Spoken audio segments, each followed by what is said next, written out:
Good morning, good afternoon, good evening. Welcome to Finding the Solution. 2026, the first one of a brand new year. Lots happened over the past year. But yeah, it's good to be back. It's good to be back. Um, there's a lot going on in the background where, the Finding a Solution with the Go Ball. We have had a couple of appointments set up in schools. I mean, working with a couple of mentors in the background and lots of stuff happening.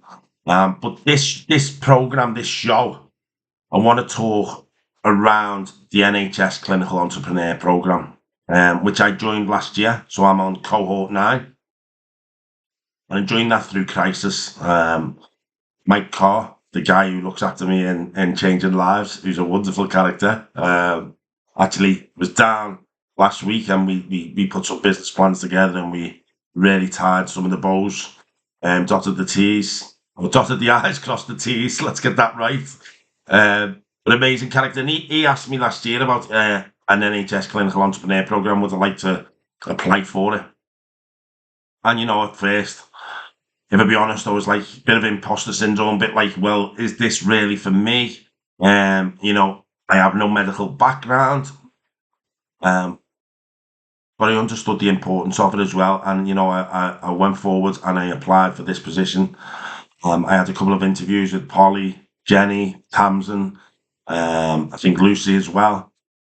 And I got on the Clinical Entrepreneur Program. Through that, I've got to meet some amazing people.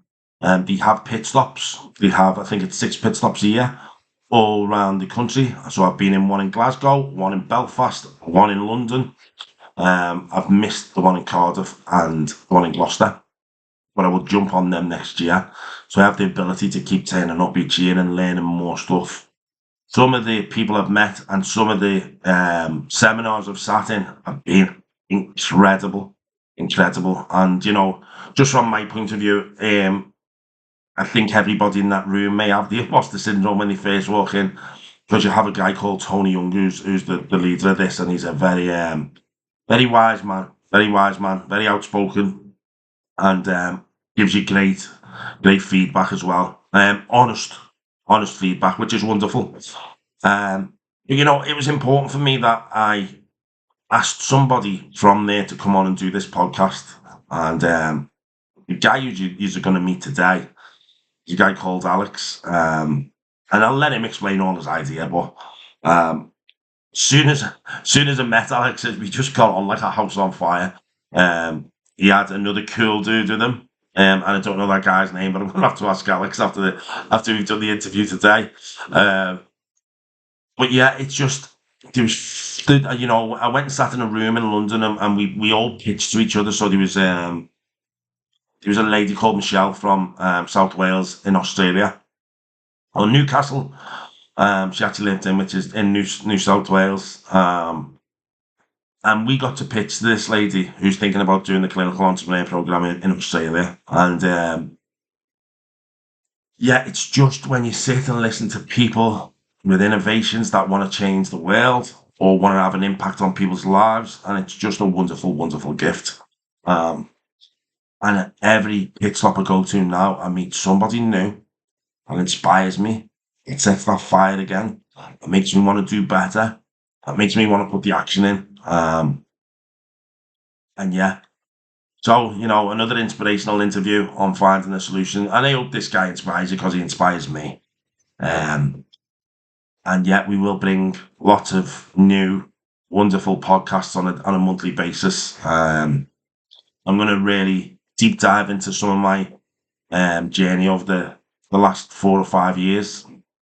And I've spoken about a lot of that stuff, not in general, but sort of I've scratched the surface of it, addiction, homelessness. But I'm going to get a few people on over the next few months to talk around some of that stuff and their journeys and their drive to make change. But let's focus on today. Let's focus on the NHS Clinical Entrepreneur Program. This guy, I'll let him introduce himself. But here we go, guys. name is Alexander Okereke. I'm founder of Minus UK, digital healthcare platform. Just very briefly. Yeah, man. Cool. Cool. And where did we meet, Alex? Where did we meet? At the pit stop, right? I think we had one of the pit stop for the NHS clinical entrepreneurship program, and this routine activities bring Yeah. members of the cohort together to learn, to share ideas, network, look at their business models, ask questions to the program managers. So that was one of the sessions we had, and it was a great pleasure learning about you and your venture, and also now connecting on this podcast. Yeah, so we went to London to a building called Havas, which was an amazing building. I thought it was full of inspiration straight away. But we Mhm. sat in a room with a girl called Michelle from North Wales, or New South Wales in Australia, came over, and me and Alex were sat in a room the first time I'd met Alex, and we got to pitch our innovations to the room. Straight away, me and Alex connected. Very inspirational guy, Alex, with some great ideas. Just, you know what, Alex, this is an opportunity for me for people to get to know you a bit as well. Obviously, I learned a little bit about you in the background, about you, where you're from and stuff, and what you've been pushing for in the past. And I think it's an opportunity for people to get to know a bit about you as well, mate. And then we'll tell them about your wonderful idea as well. Yeah, yeah. Thanks, Ray. Uh, Pretty much my background and stories is more around um, earlier years in school and just having the entrepreneurial drive from day one. So I have a background in engineering and a further studies in cybersecurity and logistics. I started my career way back in Ghana and Nigeria, building early small businesses. I remember back in my uni days, that was when I first really got into entrepreneurship. I think I built it was a platform to sell pizzas in the town, right? So just running around picking pizzas from the local hotels, taking it to the hostel. So that was my first um, entry into entrepreneurship, and then beyond that into post university days.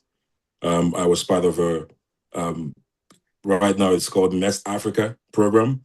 So, but essentially, it was a scholarship by Norwegian entrepreneur. So, it's a fully funded scholarship where you just go learn, run a couple of businesses, play around with business models, pitch to investors. So that whole process sort of sharpened my entrepreneur instinct, gave me the opportunity to launch a couple of startups, businesses, pitch for funding. And beyond that, I just mainly worked in long term as a career professional in the healthcare sector, joined the startup very early days, helped with earlier sales, did collections, credits, built healthcare startups along the way. But essentially, the theme around my entrepreneurial journey has been um, building platforms that drive access to healthcare. So, be it a website, a mobile app, a health savings wallet, a digital partnership, as long as it enables patients or people in a community to access basic healthcare services like speaking to a doctor, talking to a nurse, requesting lab tests, buying health insurance. So, my journey has just been building technology of various capacities to enable access to healthcare services. Yeah, Yeah. and currently I'm all about my nurse, which is more or less tied into years of um, experience living with nurses, aunties, sisters who are nurses, understanding that nurses are a core backbone of the healthcare architecture of any Yes. healthcare system. They provide support, resilience, and wellness to the system. So Yeah, most definitely. essentially with my nurse, what we are doing with my nurse in the UK is my team and I, we believe that there's a huge opportunity to provide nurses who are working so hard with additional sources of income and revenue, at the same time solving the problem of the huge waiting list that the NHS has. Mm. So with minors, we're looking at these two ways.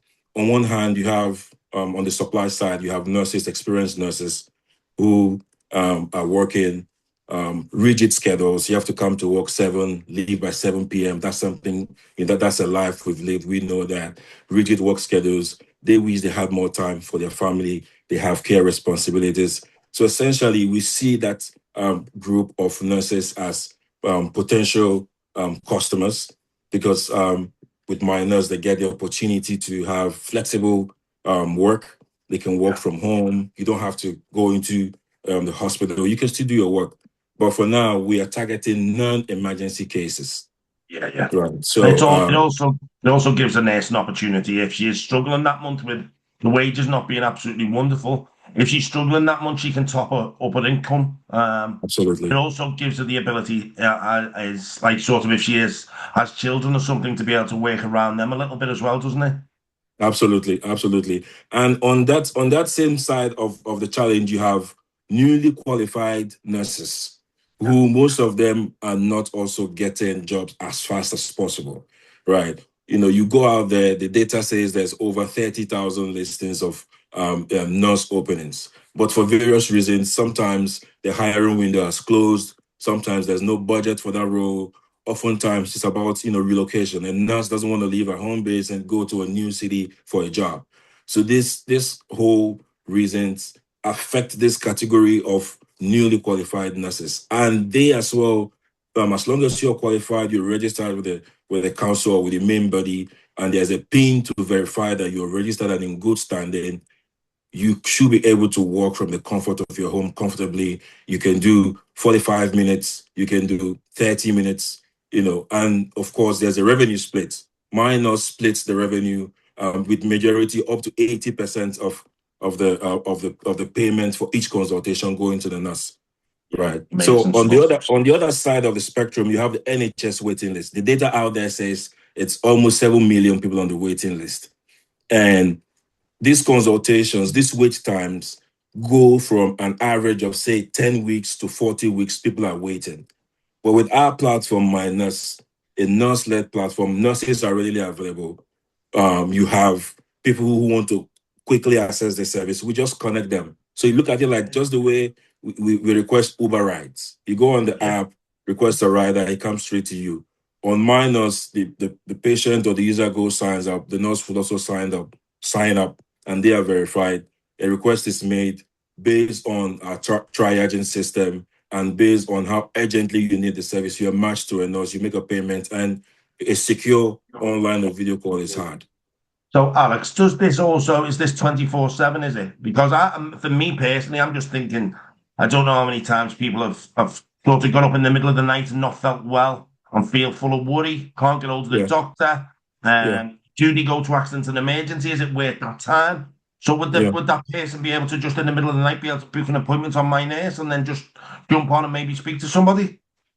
Absolutely. Absolutely. That's how we're thinking about it. Healthcare should be accessible 24/7, every hour of the day. So essentially, we're going to give nurses the independence, the flexibility to choose their working time. There will be nurses who want to work at 12 a.m. or 1 a.m. or 2 a.m. Some nurses, they are fine with taking a 40 minutes call, audio call, or a 30 minutes call to speak to a patient about, okay, how's my child doing? General healthcare concerns, post-operative care, wound management, asthma attack, high blood pressure. So these consultations, nurses can choose time, and we intend to run every hour service. Anytime you need a nurse, you should be able to get one.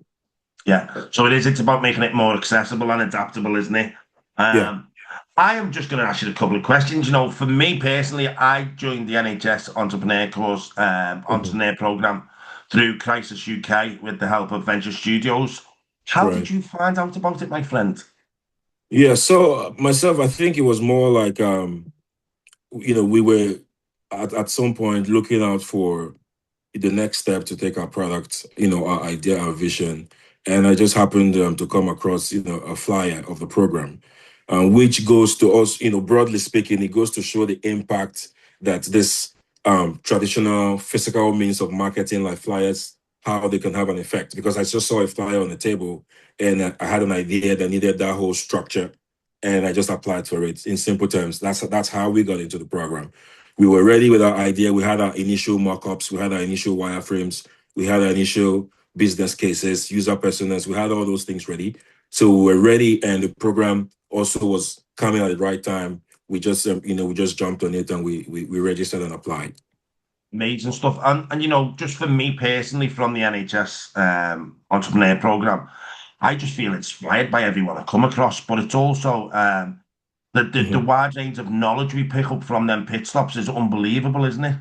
Absolutely, absolutely. I mean, the stops are just really, really deep sessions going into how to run your business, various components from, target market segmentation, business value, method of distribution, revenue models. Because, a key thing about most businesses is you need to have a method to sustain the business. What's your revenue model? How are you going to make money? Right. Yes, you have a good idea, but how will it sustain itself? And for us, the model is simple. We're essentially going off existing business models, how platforms like Uber and Bolt and this broad marketplace are running it. There's nurses come to our platform, provide this service for us. We connect them with patients. We do a split. Everybody's happy at the end of the day. Right. So the program has been really helpful in terms of just that network, that knowledge, helping us lay that good foundation for the product. And you also get exposed to opportunities. Right. At some early stage, you need some measure of funding, and we have access to grant funding from the program where you can apply based on where you are, based on your readiness. So those are great opportunities that we want to take advantage of. If you're also not ready for it, you take your time and you get ready. Building the product is very important as opposed to having the idea. Yeah, right. So amazing stuff. you need an MVP. You need a minimum viable product to show the idea to the real life. Yeah, most definitely. It's connecting them dots together, isn't it? For me, and I had a wonderful idea about bringing VI Sports into schools, but I had no knowledge in the background of what I was going to need. And I think the clinical entrepreneur program connects the dots a lot of the times for me, but it puts you in touch with lots of other people with innovations. And I think some of the best conversations I have are with other people on the program. The clinical Yeah. entrepreneur program was 10 years this year. I'm in cohort 9. What cohort are you, Alex? Are you in 9 or? Yeah, I'm cohort 9. I'm the current cohort. I mean, Yes, you're it's with me, brother. you get to You're meet with a whole lot me. of We're yeah. going to make it the greatest cohort that you've ever had, isn't it? So, Yeah, Alex, look, it's been lovely meeting you and obviously speaking to you, and we connect on a daily basis now. yeah. But let's find out a little bit about you. What music do you like, mate? What do you do? What do you do when you switch off, Alex? If you're Music. like me, it's very hard to switch off, by the way, but I have to go and do something else. I have to push myself in other areas to be able to switch off me. Mm. Well, I spend my spare time when I'm not working on projects. I spend my spare time on running startups. I have a venture in the UK. I have a venture in Ghana, still in healthcare, digital assets.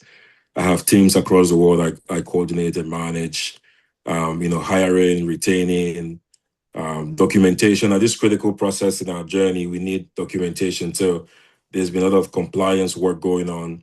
So you have to manage that process through the review, engaging, third parties, stakeholders. So I spend most of my time doing that, but I find time to listen to Afrobeat music from time to time. Love it.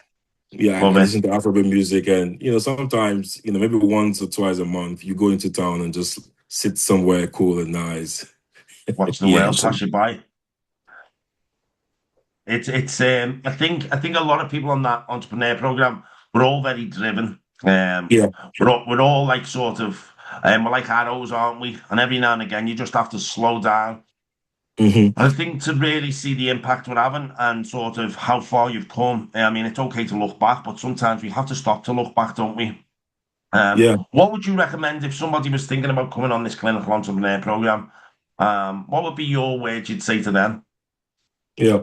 I think the program has, like I said the last time, it has the best of the best innovators. That's in healthcare, right? I think the program manager, the program head, Tony Young, the team behind the program, they've really laid a very good foundation, a great community, a great alumni community. It has the best of the best. You know, the folks we meet, you and I meet and talk to, the ventures they're running, the impact they're trying to make in lives.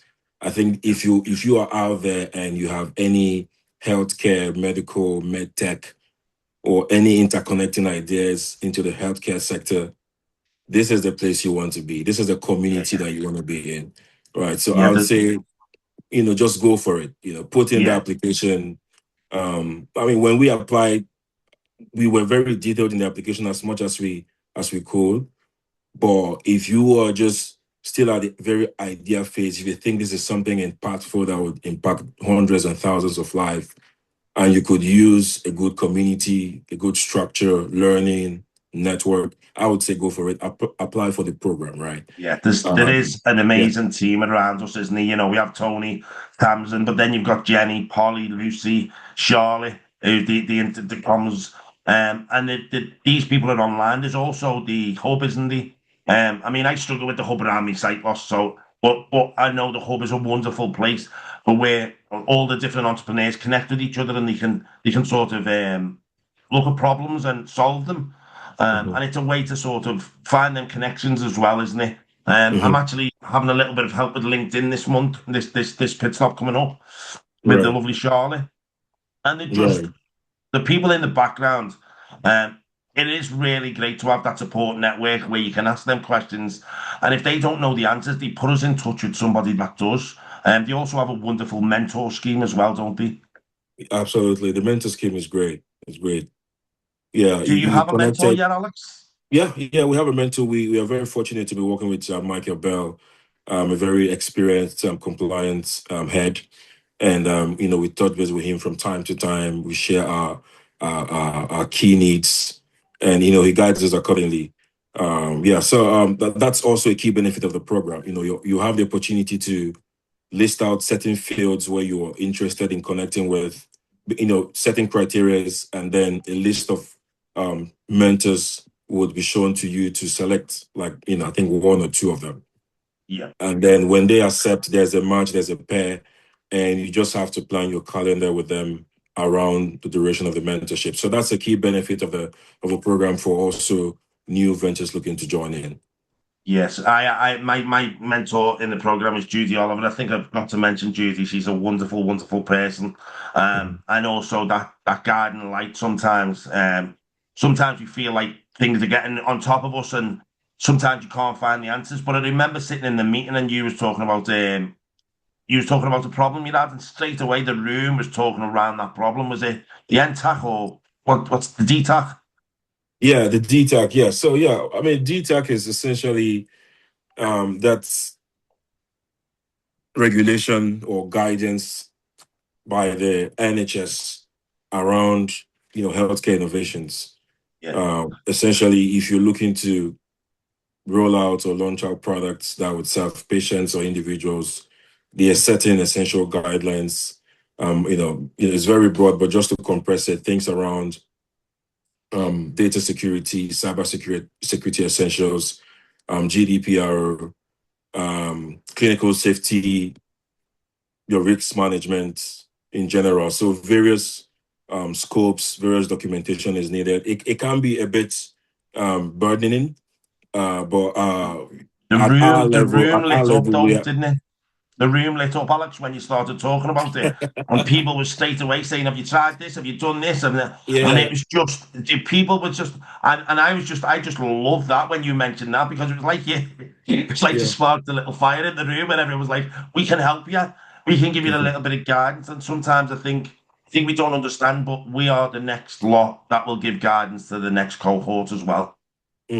Absolutely.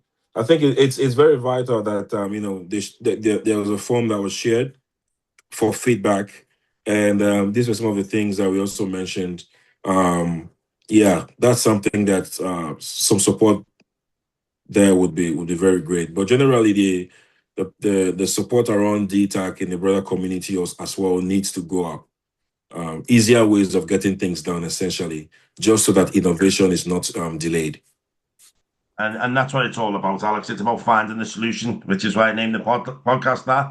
I love your innovation. I love the way you're trying to find the solution within. I mean, it's finding them gaps, isn't it? So Yeah. before we finish, Alex, would you like to just tell everyone what your innovation is called? I know you've mentioned it a couple of times. How do they contact you? If a nurse wanted to join, what would the process be? Yeah. Yeah. So our website is bookmynurse.co.uk. We're currently just having a few A/B testing going on. Yeah, So depending on your location where you're visiting the site from, you might see different messaging, targeting, based on various keywords and sentiments. So essentially, it's bookminers.co.uk. We have a campaign coming up, Ray, which I will discuss with you behind the scenes, and I think we can also partner on that. We have a campaign coming up around the Valentine's Day, so it's something that I would speak to you post the call. Yeah, well, that's yeah. our website. Amazing stuff, amazing stuff. And I think you are finding a solution in healthcare.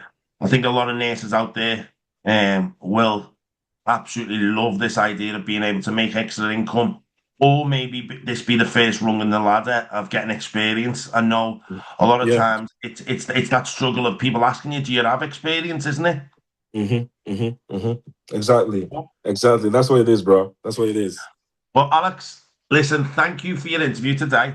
I've had you on because, I call these IIs inspirational interviews. When I met you, you just lit me up. You made me want to work harder, which I think that you come across these people in life that just Great. give you that little push and little nudge. And you were one of them people. I love your idea. I love you as a person, and we are going to work lots and lots together over the next couple of years, my friend. But I just want to give you a massive thank you. Ray, such kind words, my brother. Such kind words. Thank you so much for the work you do, and I'm proud of the work you're doing as well. Let's see how we're taking that tech to all the classrooms, to all the streets, and I think separately, there's a lot of good work that we can do behind the scenes that we also need to push further, right? So, yeah, so I'm excited to see what we do. But thank you for having me. My nurse, we're targeting launch mid 26 or late 26.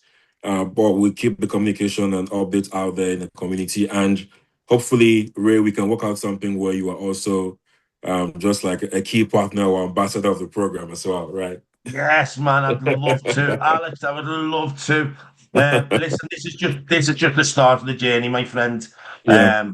That room in London last month in the pit stop. Hmm. That was a connection that I'll never forget, mate. There was a real room full of inspirational people, a room full Absolutely. of hope. I Likewise. really do believe that's what it is. It's a room full of hope. People bringing hope to many people's lives, mate. And that's what we're going to carry on doing, brother. So I just want to thank you from the bottom of my heart, Alex. And I want you to Thank you go so now. much, Ray. A wonderful day, brother. Thank you so much, Ray. Thank you for having me, and do have a good day as well. Right, first of all, I want to just give a big, massive thank you to Alex. An absolutely huge, massive thank you. It is meeting people like that, and it's coming across people like that not just inspire me, but drive me forward, and also makes me ask more questions. How can I do things better? And we mentioned about the mentorship program within there. I want to give a big, massive thank you to Judy Oliver. Um, yeah, she's just an absolutely beautiful, wonderful soul, and it's funny how we get connected with mentors that sort of think like us. Judy, same, think very similar. And I met Judy. Somebody mentioned Judy to me, and I'd done a seminar up in Glasgow. Was it Glasgow? I think it was Glasgow. Where she done the Miles Briggs approach. And I'd never heard of the Miles Briggs approach. I'm not going to lie. I don't want to say I did. And it was where we find out how people work, how they think, how they react, and then the importance of having different styles of people on a team. And you know what? I sat there, and after about 5 or 10 minutes, I was like, "Oh God, I want to work with Judy." And I asked her straight after, and I'm so grateful she said yes. And yeah, we're doing some work in the background to sort of make the finding the solution, taking the sport into schools, setting more of a strong foundation to move forward. Um, I'm grateful for some of the seminars. I'm grateful. And do you know what? I'm just grateful for everything that the Clinical Entrepreneur Program does. And I know they've just done a video with a load of us. And I'm sure not long after this podcast goes out, you'll be able to probably go online and find that too. And maybe I'll drop that into the Finding the Solution links. By the way, guys, I now have a website. So it is www.findingthesolution.co.uk. And it's easier for you to go and find the Facebook, the Instagram, and the YouTube stuff. All the interviews are on there. Yeah, it just I feel like 2026 is more of a platform to move forward, and I'm learning and I'm growing on a daily basis. And I'm making lots of mistakes. I'm not going to lie, but if you make a mistake, it allows you to change your behaviour after it, doesn't it? It allows you to do better. So yeah, it's just another chance to move forward.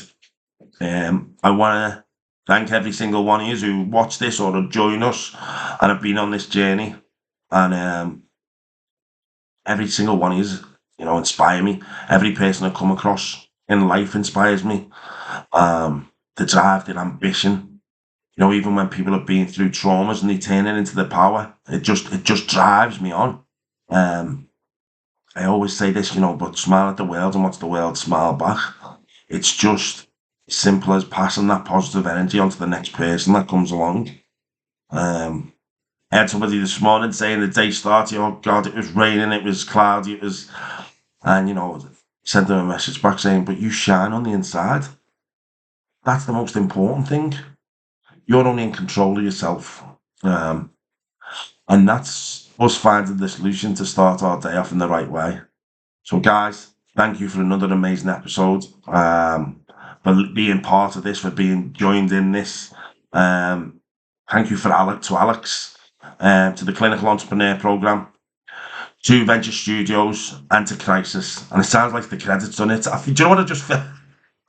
I felt like I was picking an Oscar already after up then. But it's important that I show gratitude. It's important that I show gratitude. So thank you for another wonderful episode, guys.